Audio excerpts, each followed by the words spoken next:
Selamat sore dan salam sejahtera buat kita semua. Saya mungkin ke Pak Sarya. Pak,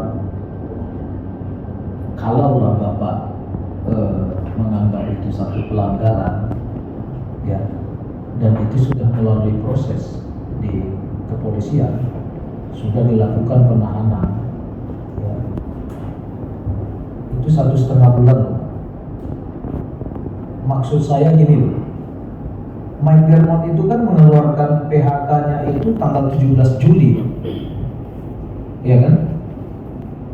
Kejadian itu mulai penahanan itu tanggal 19 Mei, artinya 1,5 bulan loh Pak. Kalaulah memang dasar Bapak hanya PKB, kenapa enggak waktu itu aja langsung Bapak PHK, tanggal 20 aja Pak, kan gitu. Tapi saya yakin sekelas perusahaan Mike Dermot ini akan bersikap profesional gitu. Pasti di dalam atur apa Bapak itu akan mengatakan, oke, kita akan lihat sajalah putusan peradilan. Begitu nanti inkrah, ya udah. Makanya mungkin Bapak melihat ini, melakukan ini di 17 Juli.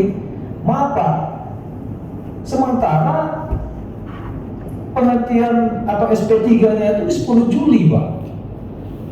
Setelah putus SP3, setelah pra-nya dimenangkan, baru Bapak PHK gitu. Makanya saya agak bingung ini dengan PH-nya, Bu. Ya, kenapa bisa seperti ini? Nah kemudian, kalau dasar Ibu memang PKB, ya kan? Kalau PKB kenapa harus nunggu praktik baru PKB? Langsung saja kalau enggak. Jadi kalau menurut saya nih maaf Pak, ini udah mengada-ada, gitu. Kenapa mengada-ada? Bapak bilang contoh, barang dipindahkan dari satu tempat ke tempat yang lain. Selama menurut saya Pak, selama itu masih di areal perusahaan, Bapak nggak bisa bilang itu dicuri atau dipindahkan. Selama masih di areal perusahaan, karena bisa saja Pak, barang tersebut dipindahkan dari sini, nggak ada alat Bapak dipindahkan ke sana selama di area perusahaan. Apakah itu mau kita bilang mencuri? Nggak juga, gitu. Dan saya yakin, ya sama seperti Bu Nelly, kita meyakini aparat kepolisian kita, integritasnya kita yakini Bu, ya semua sama-sama kita percayakan, ya kan? Nah tapi kalau Ibu bilang nanti selama ada bukti baru, ini praktiknya sudah Bu. Kalau saya sih itu apalah kita perpanjang, ya kan? Di sini ada Disnaker, ya dari Serikat Buruh juga ada, Serikat Pekerja, dari PUK. Ya kita selesaikan aja lah gimana baiknya gitu, ya kan? Saya rasa gitu Pak. Karena kalau sampai Pak, ini teman-teman media ini menarik sekali Pak buat mereka nih Pak, sebetulnya Mike Dermot nih. Persis seperti yang saya sampaikan sama Bapak, ya. Ini Mike Dermot ini Pak, saya udah jalan berapa 12 tahun lebih Pak saya di Komisi 4. Baru ini Pak masuk kasus Mike Dermot. Baru ini Pak. Nah makanya saya bilang, ya, saya juga ada usulkan. Ya jujur saja saya sudah usulkan. Saya juga sampaikan sama Pak En, kalau bisa nggak usah sampai ke inilah. Karena kita menjaga yang namanya investor kita, investasi itu bisa nyaman gitu, ya kan? Tapi kalau misalnya nggak ada penyelesaian ya Pak ya, mau tak mau juga gitu. Jadi mungkin itu aja pimpinan dari saya, ya, sama-sama lah kita memikirkan ini bagaimana solusi terbaik untuk mengatasi kasus yang seperti ini. Karena ini memang luar biasa nih Pak kasusnya, cukup menarik dan cukup seksi menurut saya. Karena di sini ada Mike Dermot Pak yang boleh dikatakan 91 saya kesini sudah ada perusahaan itu, tapi baru kali ini saya lihat perusahaan itu bermasalah sampai dengan tenaga kerjanya gitu. Itu satu orang gitu loh. Dan cukup kuat juga gitu loh Pak. Ya kalau dari segi hubungan atau apa ya, saya nggak yakin Pak Robert ini bisa sampai ke polisi beres ini, nggak yakin saya Pak. Ya, tapi kalau Mike Dermot saya yakin gitu loh. Jadi di sini saya bisa melihat keadilan itu ada gitu. Itu kalau saya Pak. Makasih Bini. Makasih Pak Udin. Saya rasa saya punya solusi, karena nanti untuk masalah pidananya, masalah hal-hal yang menyangkut ketidakpuasan tadi kan saya arahkan untuk silakan menggugat. Saya mau fokus ke PHK-nya. Untuk PHK-nya Sebenarnya kalau saya sih nggak bisa ya Pak.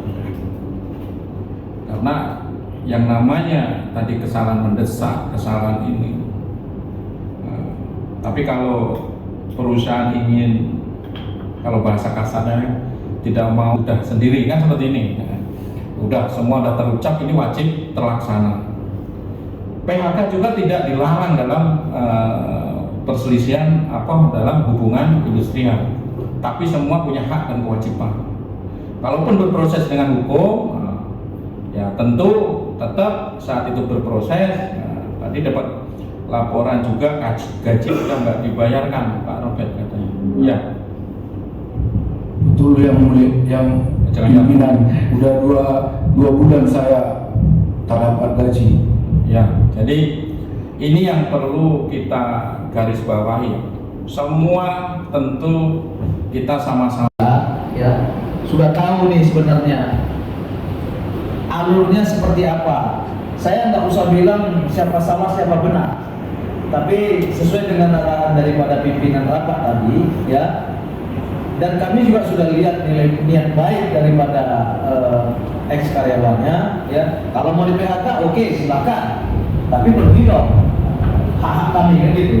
Dan pimpinan juga tadi sudah menyampaikan, tentu dengan konsekuensi yang diputuskan atau yang dibuat oleh McDermott itu ada hak dan kewajiban yang timbul, Pak. Artinya karyawan menuntut haknya, pihak perusahaan harus menjalankan kewajibannya. Itu satu. Nah yang kedua, saya terus terang aja Pak Sabial dan Bu Lisa, ternyata McDermott yang sebesar itu manajemennya seperti ini. Mohon maaf aja saya harus sampaikan ini. Gak nyangka saya Pak. Ini kali pertama kita ketemu, ya. Tapi saya bisa lihat, saya meyakini ini, kedepannya akan ada lagi permasalahan-permasalahan yang mungkin kalian akan redam, tapi lebih bobrok lagi dari ini.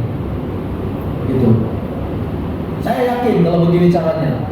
Ya karena dari saya lihat dengan sistem yang seperti ini, Bapak Ibu nggak bisa jawab, jelas-jelas ini disnaker loh, ya kan? Dan nggak bisa membedakan mana bantuan, mana gaji yang dibayarkan. Nah, ketika si karyawan menanyakan, ya, apakah gaji mereka yang tidak dibayarkan itu akan segera dibayarkan, ya aturan sendiri mengatakan itu harus sudah dibayarkan Pak. Selama proses kan begitu Pak, ya kan? Tapi sampai saat ini kan tidak juga. Gitu. Jadi mungkin saran saya buat pimpinan yang memandu rapat, ya coba kita berikan waktu, mungkin nanti kita reschedule kembali, ya. Apakah dengan dilakukan pertemuan dengan pihak Disnaker nantinya ini bisa menemukan solusi, saya rasa pimpinan. Terima kasih. Mari Pak Indra silakan. Mungkin terjawab begini.